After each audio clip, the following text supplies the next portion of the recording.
Guys, welcome back to my channel. My name is Tatum Temia. I'm the host of the Blessed and Bossed Up podcast and the CEO of Anchor Media. In today's video, I want to give you just some tips on how you can manage and balance both motherhood, work, family life, professional life. I've talked in the last two videos about the concept of not compromising. Of course, because my book is available for pre-order now, She is Uncompromising. But I want to give you just some practical things that you can start implementing so you can see that harmony in your life, because I believe balance is impractical. We're not circus acts. We don't need to be juggling. It's just not realistic. In order to balance something, it has to be the even distribution of weight. And my family and my business do not hold the same weight in my life. Trying to even them out for the sake of balance is just not a good use of time. Instead, I'm looking to have harmony. I want you to have harmony where all the pieces work together in a cohesive way that tells a beautiful story. So first thing that I'm gonna suggest that you do is you have to be organized. There is no way that you are going to be successful in your business, in the work world, as well as manage your home well if you are not organized. I believe that every woman who wears multiple hats, like I said, you have your business, your professional life, and then you have a lot going on in your home life, you should have some type of life management software. So whether it's a project management system, whatever the tool is, if you're someone who still enjoys using the physical planners, whatever works. There should be some type of tool that you utilize to where you keep your life on track. We have a project management system in our business that we use right now called Notion. We're actually getting ready to switch over.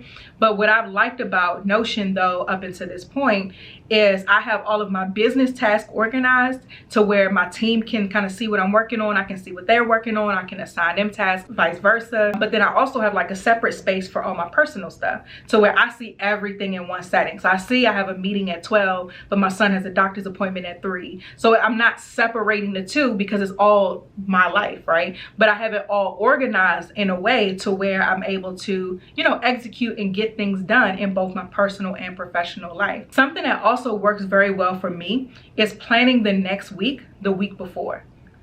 I don't like working on the weekends. I give myself one weekend a month because sometimes it's necessary with like clients and things like that, but it cannot exceed one weekend a month. That's my boundary. And with that includes planning for work over the weekends, because it's still work. If it's admin work or answering emails or planning, that's still work. So I don't like to do any work related tasks on a weekend. That's my family time. That's a boundary that I have. So what works really well for me is planning the next week, the week before. So usually on like Fridays, I go through my calendar for the whole next week. I kind of plug in what days I have meetings. I plug in the tasks I need to do to prepare for those meetings. Anything that I'm working on, a task that I need to get done, I separate those out.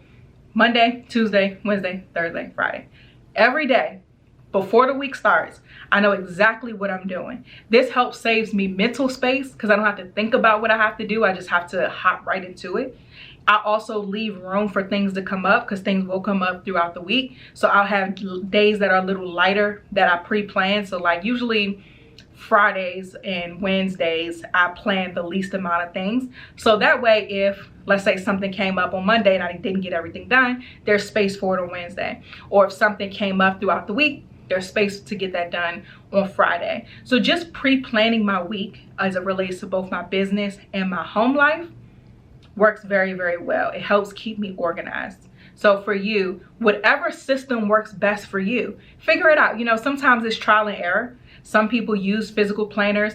I know for me, I don't like to carry big bags unless I have my laptop. So a planner, and so on a day-to-day, I usually have like a crossbody bag on. I like small bags, something I can just carry my phone, my method of payment, and maybe some chapstick or lip gloss. That's it. I don't like big purses.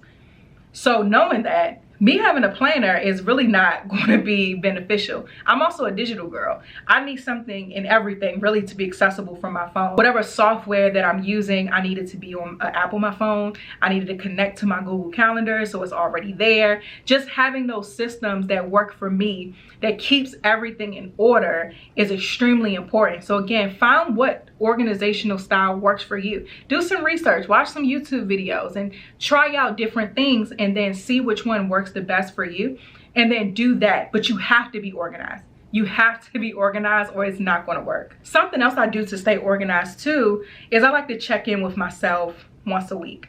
And that's as simple as saying, okay, what worked well this week? Where did I get it wrong?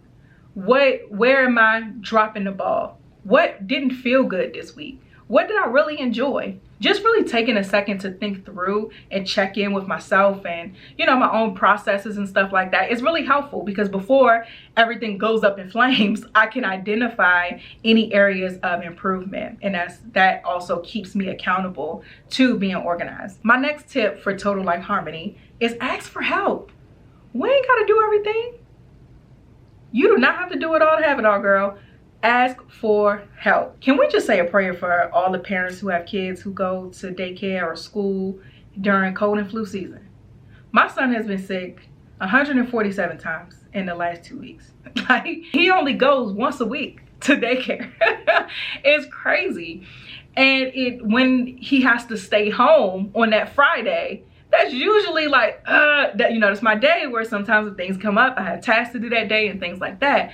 But I always call my mom and say, hey, can you take them? And my mother never says no to her grandchild. I don't take advantage of it, but I do ask when I need it. And so if I need help, I call my family members. Hey, can you take the baby for a little bit? Can I drop him off? Or can you just come to the house and just sit with them or whatever while I go and do XYZ, whatever it may be. Ask for help. Also, what I found, these old school marriages usually require the woman to do everything and the husband only to work. And I just simply don't believe that that's how things should work. Marriage is a partnership. I cook, my husband does the dishes. I order the groceries, he puts them away. One washes clothes, one folds them up and puts them away. I make my son's breakfast, my husband gets him ready for the day. BJ does the bedtime routine, I do whatever. Like, that's my time for myself. It's a partnership. There's no gender roles or anything like that. We work together so that our household can run in order. Of course, he's the head of the household, so I submit to his leadership, but he's also my partner. Ladies, those who are not married, who you marry will make or break your destiny. Who you marry is one of the most important decisions that you will make as a woman if you choose to get married, because I'm not one that's going to push you one way or the other. Whatever you choose to do. Who you choose to marry is an extremely important decision that should not just be made off of emotions and how you feel about them. Because when they feet stink and they ain't got no haircut and they got morning breath, they ain't gonna be as fine as they was when you first met them. Okay, so it has to be beyond whatever that emotion is. Can this person be my partner? Can I come home and take the superwoman cape off and be taken care of in my house? Does this person know the Lord? And I tell all women, if your man does not know God and have a relationship with God for himself to where he can hear from God on his own, do not marry that man. Because what you doing? How you gonna follow him and he don't know who he following? But let me reel it back in. I don't give marriage advice. But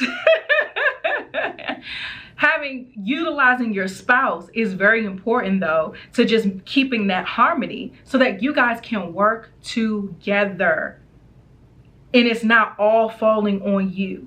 And then aside from that, if you can do it, outsource as much as possible. I remember for budgeting reasons, I stopped using Instacart and I started going to the grocery store. And it was just taking up too much time. So I told my husband, he's an accountant, so he's always big on budget. I'm like, hey, listen, we need to find another way, because me going to the store is not gonna work. We need to bring Instacart back into the picture, because I cannot spend the amount of time that I'm spending in the grocery store. And I don't like it. It gets bumping into people in the aisles and it'd be a lot going on. I don't wanna do it. So I went back to using Instacart. And so that saves me time in my day. It's easy to just go ahead and place the order on the app. My groceries are gonna get there in the morning. I don't have to think about it. I got the groceries that I need when I need them. Perfect.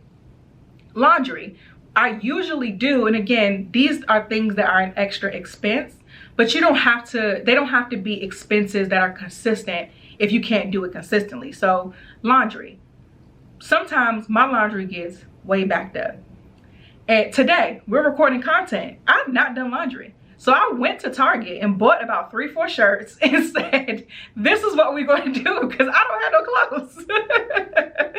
And so if things get bad like that and I don't have time, I usually just take all my clothes, I use a laundry service and use it that one time, which is usually like once every couple of months. It's not a frequent thing.